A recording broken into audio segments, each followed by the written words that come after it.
here's Mallard on offense. They send a 3 to the left. Here's their 3 stack, 1, 2, 3, and they go flat 2 on the right. So they're going to start with a familiar thing for all of us. Hopefully at this point they're running a diamond cut. So the outside guy slashes in, pushes deep. This guy kind of climbs and attacks his defender to get open over here. And he does get open, but they don't get the throw off. But before that, we should look at something else. Right here, Ring of Fire recognized the diamond cut. The defenders decided to kind of try to work together. And whatever they were doing, they ended up with 2 defenders thinking about only 1 player over here. And that means that this person is just wide open. This person's unguarded in the middle of the field. I would really like all of us to just kind of sit down in space and let our throwers throw a backhand here right in there. So open up your hips, open up your chest, keep your eyes on the thrower, kind of just sit down in this space. Let's just throw a backhand right in there. I think it's a bummer. This is a big missed opportunity for Mallard. This person could be sitting down, but instead of sitting down, they turn their head away. They look downfield and they start running away from their thrower. They're not able to get this one off. I think what the mark is doing here is pretty interesting. The mark is also recognizing the play. So here you can see the mark is looking downfield. What kind of look is my thrower getting? And he recognizes, oh, that's a diamond cut. I've seen this a million times. I'm going to back off. And when you back off, by backing off, he's helping the defense guard this in cut of the diamond cut. So the mark is checking downfield, see what's happening. Oh, I know where this play is going. I'm going to back off and help shut that down. As Mallard swings across here, it looks like they had some kind of trigger or like secondary action ready. So from the 3, you'll see the top sweep across, the bottom sweep across, and the middle just checks back. It's almost like a flood 3. This does get open, but we have a sweeper coming across. So either way, we get the ball in that exact same spot. And then I think this next, this is a nice just horizontal cut in there. And this next one is what I want to focus on for a second. So as I watch number 8 here set up his cut, so here he is in the middle of the field. Oh, I wanted a circle. I thought I hit the circle. So he gets on his defender's back here in this frame. Let's go back a few frames. So here he is kind of setting up. He kind of always has the back of his defender, but he really attacks it with a little jump. And then this is kind of the moment where he's like really getting onto that person's back. And you can see the defender's head switches from looking left to looking right. And that's how you know here the defender's is kind of giving him the back, but he's like, oh, I can keep him. I can keep my left eye on him. I can keep myself in a good position. It's as soon as they get to here, oh, my head now needs to whip around and go to the right, and I need to look downfield. And that's when the Mallard cutter breaks him down and gets open on an undercut. So that's just a nice example of how you get open against a good defender.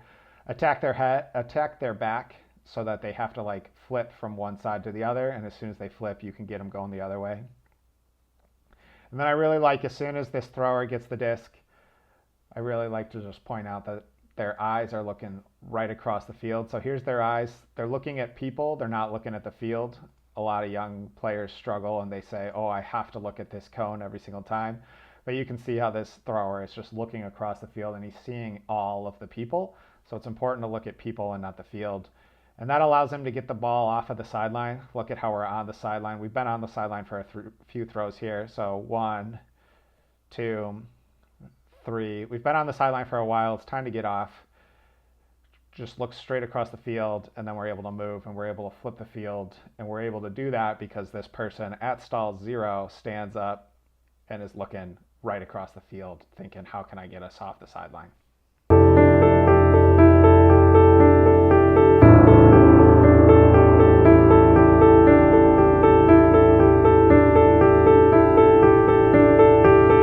Here's Ring coming out on offense. So they pick up the pole and center it. They've got 2 in a flat 2 on the left-hand side, and then they're building a vertical 3 on the right. So this is a 2-3 with a flat 2 on the left.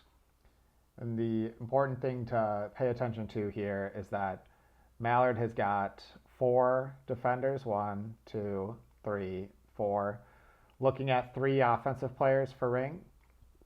And that means that this person right here just doesn't have anyone guarding them. So whatever Ring of Fire's plan was, whatever their play was, it doesn't matter anymore. If you're in the middle of the field and nobody is guarding you, you should just put your head down and run to the end zone. And our thrower needs to realize that and we should just be throwing goals. So if you're ever wondering, oh, nobody's guarding me, what should I do? One of your options is just go run to the end zone, and we can throw it to you, and we can score. And you don't need permission to run to the end zone when no one is guarding you.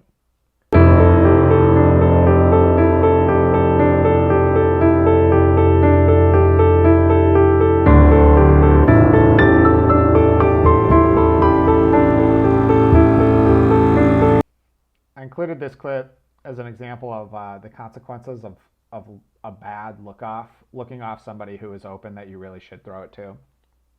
So here Mallard's on offense. They've got a simple play set up where this person's just going to get open from the front of the stack. And as they do, the back of the stack has a lot of time and space, and they're open. So as you look at this person, here's their defender over here. The thrower should have this angle. The thrower should be able to just throw over here, and we can hit this. This is something that I think this throw should be thrown. So even now, like, the thrower should be trying to hit this.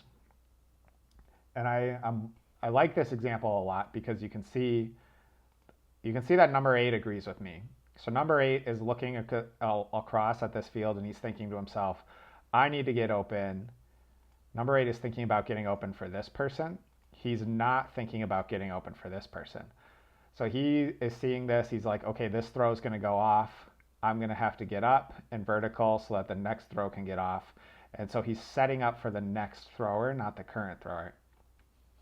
And this is an example of how when you look off somebody, often you are wasting 2 cuts instead of 1 cut. So now number 8 just has to throw his cut in the garbage bin and just go back to the stack and reset. And that's because this, which should have been thrown, was not thrown. So you waste this cut, but you're also wasting that cut. If somebody's open, we should throw the Frisbee to them.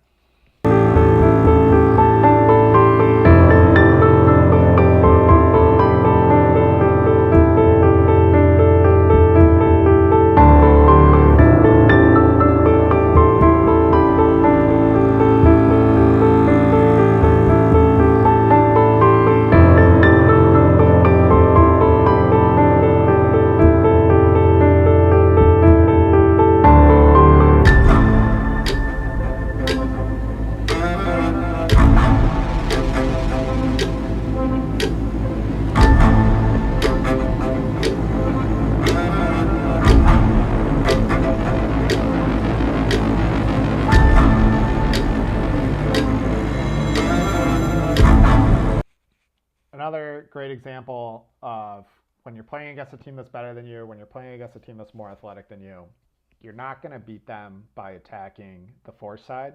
You're going to beat them by attacking the break side. So it's important to have those skills, have the throwing skills, and it's important to have the mentality of we need to beat this team on the break side because we're not going to win beating them on the force side. So as they center, this is a backhand force. Defender on the break side is playing over the top as they usually do. This is just we're going to just break the mark to the side edge person. So there's the first break here. And then we're going to get a slash. We're going to start slashing all the way across. So here's a nice move. Everybody should go back and watch this one if you can. There's a little jump step. Boom. That's a nice jab step with that left foot to open up a slashing lane for the cutter. And the throw is very nice. It's flat. It's out in space. It's out in front. You can see how it's out in front of the person. Let's pay attention to Gabriel Yacht over here. So first of all, the sideline's over here. So Gabriel's very wide, doing a great job of creating width and space. He pushes up to that a layer, and then he slashes across. He's making such a big slash, and look at how he gets on his defender's back here. So his defender kind of turns. Gabriel's got his chance to attack through his back. Boom. Once you get on your person's back, that's how you can get open against them. And this slash is just so big. It's just such an easy throw. Throw it out early into space and let the thrower run onto it. We're now at midfield. We've only thrown a few passes. 3 of them have been breaks. We're going to keep going. There's another break. So now it's 4-0 on breaks, and this one also is a slash. Boom. I think we start thinking about our end zone set. So it's 4-1. And now we're in our end zone set, so slashes start coming from the front of the stack. There's another slash from the front of the stack. 5-1. 5-2. and another slash from the front of the stack. So it's 6-2, 6-3, and here we're going to get a big time mess. We're going to have 4 people trying to attack that slash space. This is the same space we've been attacking the whole point. It'd be great if only one person was attacking it.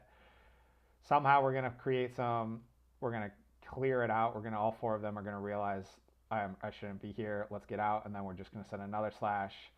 And there you go. And then there's a call that takes some time to resolve. But 7 breaks, 3 4-side throws to go from end zone to end zone against a very good team using 70% break throws.